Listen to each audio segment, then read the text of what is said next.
I'm Nikki, 26 years old, and I am a mother of 3.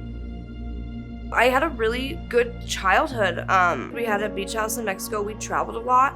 We looked super normal from the outside. And on the inside, I come from a long line of addicts on my dad's side. And my entire life, I've watched him battle alcoholism and opiates too as well. He died 7 years ago of cancer. My 2 brothers, I watched them throw sports scholarships away when they busted their knee, got hooked on pain pills, and then switched to heroin real quick. You know, it was rough.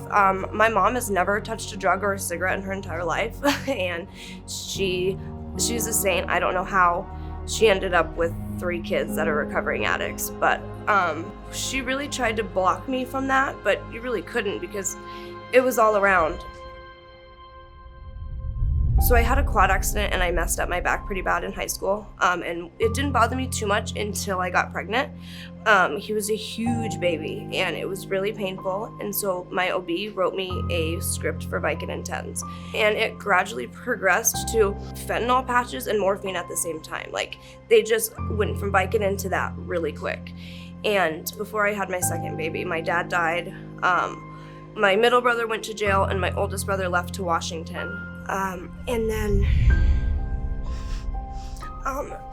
shortly after I had my second baby, my mom left to California. I don't think that she could handle being around everything that was happening. So very quickly, drugs became like a warm blanket, you know, like I felt like half a person without them. And so it really quickly became like, okay, I need this. Like, I need this to get up and change diapers in the morning. I need this to do what I have to do for my kids. We were getting ready to go for a walk with our kids.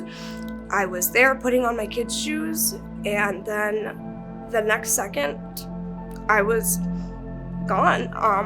My boyfriend and his mother pounded on my chest. They cracked my sternum trying to bring me back. They called 911. It took 6 cans of Narcan to bring me back.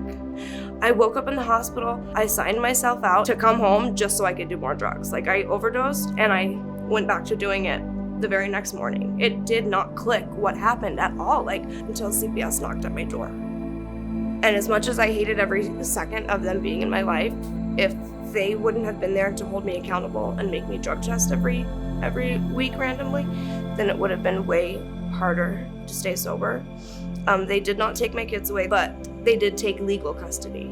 And I mean, that feeling of like, if something happened to my kid medically, like, I couldn't call the shots because legally I can't. Like, I took that away from myself. That first 4 days after I overdosed, maybe it was 5, I had at least 3 people call me from NOAA to like check in on me, see how I was doing. It was 3 different people, and I was like, wow, these people might just genuinely care. When I first met Nikki was a hot mess. Her emotions were just like a roller coaster. She was scared.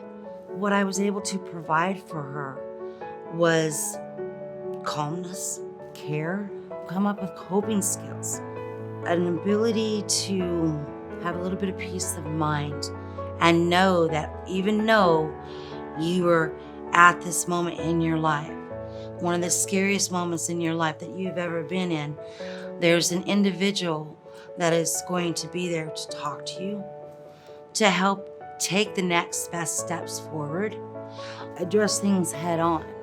Everybody you talk to at NOAA has like lost a leg in the war. Like, they all come from, you know, addiction and hardship. They're not coaching you out of a textbook. They're coaching you from their own experiences, and they know where you've been. And it has just been unlike any other help that I've ever received, and I'm incredibly thankful for it.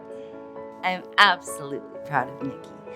I don't know too many people that can start off the conversation telling me that she, is involved with DCS, and 5 months later, her case is closed. I don't know too many people that do that, and I'm absolutely not just proud, just amazed at the lovely lady that she is. She's a wonderful woman. And I think all she needed to know is to realize that. Noah has been so different on so many levels. They feel you, they understand you. I mean, it's just been, I owe a lot to you guys, to Noah, for helping me in ways that I didn't think I could get help. I mean, for 10 years I was in the dark, and you guys Noah's kind of helped open the blinds a little bit and let a little sun in. So it's been really nice, and I'm incredibly thankful.